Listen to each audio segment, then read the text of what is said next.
So this session, as its title suggests, is all about using the harsh realities of trading to your advantage to give you a psychological edge in the market. See, usually we don't think of difficulties or harsh realities being able to give us an edge.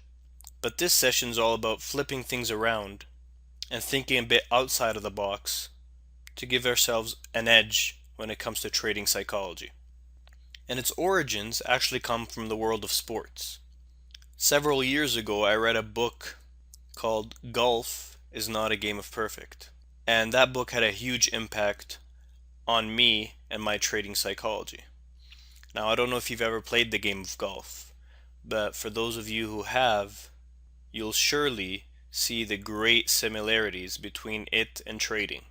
I don't think there's any other sport that tests a person's psychology more than golf. And the parallels between it and trading are truly remarkable. And so the whole book, Golf is Not a Game of Perfect, by Bob Rotella, and I highly suggest that book, by the way, but that whole book is all about how golf is a game of misses, not a game of makes.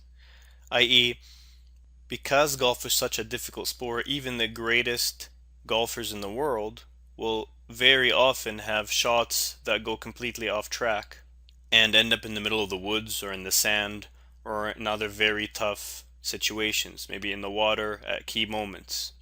Okay? And what separates the great golfers from the rest is not so much their ability to hit the ball well, but rather their ability to quickly regain their composure after all those things go wrong in any given round, and to somehow pull off a great shot despite all the adversity. And so when I read that book, it really prompted me to look at trading in a similar manner. A lot of traders, when they think about trading, they think it's about being great at forecasting and having precise entries and precise exits and never making mistakes. But if you've traded for any length of time, you'll realize too that trading is not a game of perfect. And there's really two sides of this. One is that you can't seek perfection in any entry or any exit. Like I've stated many times before throughout the training, trading is full of ambiguity and uncertainty, and perfection doesn't even begin to enter the picture. And those who are seeking perfect entries and perfect exits will constantly be frustrated. Alright, that's why I always advised not to care about an exact level to the tick to enter at. Right? Or not to care if it's a 5-minute bar or a 4-minute bar. Who really cares? It doesn't really matter. Now, traders ascribe meaning to these things, but in reality, it doesn't matter. If you're someone who uses moving averages, we don't, but if you are, it astounds me when I see traders asking, well, should I use a 20 period moving average or a 15 period? And my answer usually is, who cares? It doesn't really matter. I mean, as much as you might think that these things matter, that reaching for perfection matters in trading, it really doesn't. There will always be uncertainty, there will always be ambiguity, and the best you can do is accept it and trade with close approximations. Alright? But that's only one side of it. And what I'm getting at here is a completely other side. And that other side is that trading is a game that is won by those who can best deal with frustration, disappointment, and adversity.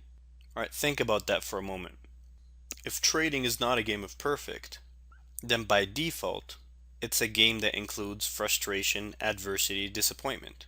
By default, it's going to be a game where things will often go wrong, where unexpected things will happen, where your plans will sometimes end up proving completely wrong, where you'll enter correctly at a correct zone only to watch the market come down, hit your stop to the very tick, and that marks the low of the day, and you get the move that you expected, but instead of riding a huge winner, you're left with a loss. A game where sometimes everything will be pointing to one direction, and yet the exact opposite will happen. And the nature of this and what makes it a harsh reality is that sometimes things work exactly as planned. And so it keeps everyone coming back. If it was always filled with adversity, disappointment, frustration, then no one would want to play the game, right? But sometimes it makes it easy. And so everyone's sucked in. But then all the other stuff that could go wrong finds its way in there and does, right? So given all of this, given the nature of the game, and to play any game, you really should understand its nature. But given all this, how can we use that to our advantage? See, what most traders are doing are they're coping with this. They understand that this is the reality of trading and they try to cope with it as best they can, and usually they don't do a good job at all. But what if we were to change from a mindset of coping and turn it into an edge and a distinct advantage? Of course, this requires thinking outside the box, because most traders have this survival mindset. They just want to survive all these things. But why limit yourself to that? If you want to do this and you want to succeed at this, then why not make up your mind to actually use the harsh realities of trading to your advantage and make that your greatest asset? What would that do for your trading psychology? And the answer is obvious. It would separate you from the vast majority of traders. And so the question becomes, how do we do this? How do we use the realities of trading to our advantage to build a distinct psychological advantage? And drawing on the book about the great game of golf, this is how we can transfer it to trading. The key to doing this is to embrace the realities of trading and make it your priority, challenge, and goal to handle adversity and frustration well. Now, this seems like a basic conclusion, but it really isn't. See, pay attention to what this is saying.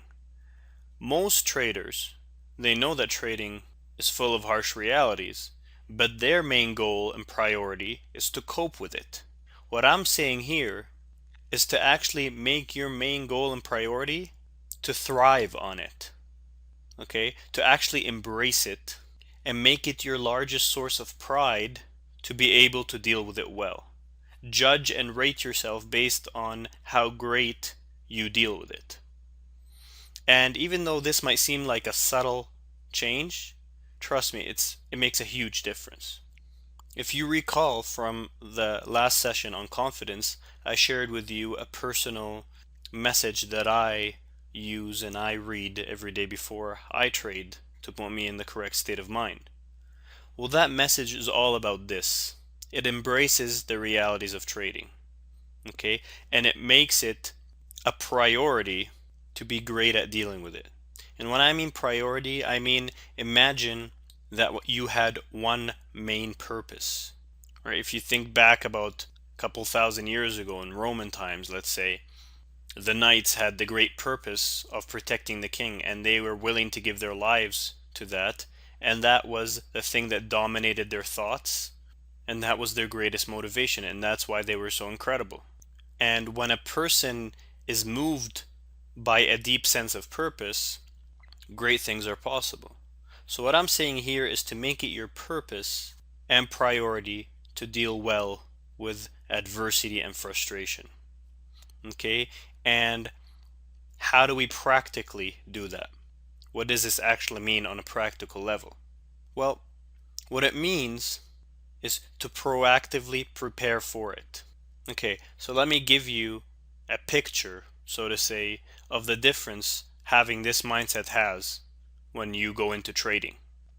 If you don't have this mindset, if you just share the typical coping mindset, you're going to enter the trading day, you're going to be hoping for the best, and you're going to be focused on doing the right things and having good psychology. And most of the time, it'll be fine. But then once in a while, there'll be that really tough day or really tough series of trades, and it'll break you down, right? And you'll become disheartened, and you'll lose faith, and you'll become gripped with fear, and you'll likely go into that victim mentality that's so easy to slip into, that we've all experienced. And after maybe taking a few losses in a row or missing a huge trade, then you're too unfocused and down on yourself and feeling bad to take the next good trade that could potentially make up for all those losses. And so you miss it and you end up down with a very bad day. And then that affects the next days and so on. Now, a couple of these a month, and that can mean the difference between being a consistently profitable trader and a losing trader. And that can also mean the difference between being a good trader and a great trader. But what does it mean to have it as your purpose and priority to deal well with this and be proactively prepared for it? Well, what it means is that now you'll enter the trading day actually looking forward to adversity. Now, I know that sounds crazy, but this is what this mindset can do for you. And this is why I wanted to have a session specifically on this. See, when your purpose and your priority is to achieve something, then what happens is that you start looking forward to the instances and the situations that will allow you to prove yourself and achieve it. And you'll start to relish those times when you can actually fulfill that purpose and priority and goal. And so in past times, if 2 or 3 losers in a row would have really scared you and made you feel bad and gotten down on yourself and stopped trading, now your purpose is not to make money. That'll take care of itself if you do the right things. Your main purpose and priority is to stay in a great positive state of mind when things go wrong and don't go as planned. Because you know those are the defining moments and the times that make all the difference. Those are the times that separate the losing from the good traders, and those are the times that separate the good traders from the great traders. Because when things are going according to plan and going your way, then it's easy to be disciplined. Then it's easy to do the right things, right? It's when it's hard to do the right things that it all really matters. And having this mindset and this different purpose that seems so unnatural gives you the ability to perform during those tough times. Because now they're not looked at as unfortunate events and incidents that are happening to you that you wish you could avoid. They're actually welcomed and embraced as the very things that will give you a psychological edge over the vast majority of traders. And so now you look forward to taking advantage of that edge. And you know that they're going to happen whether you like it or not. It's the nature of the game.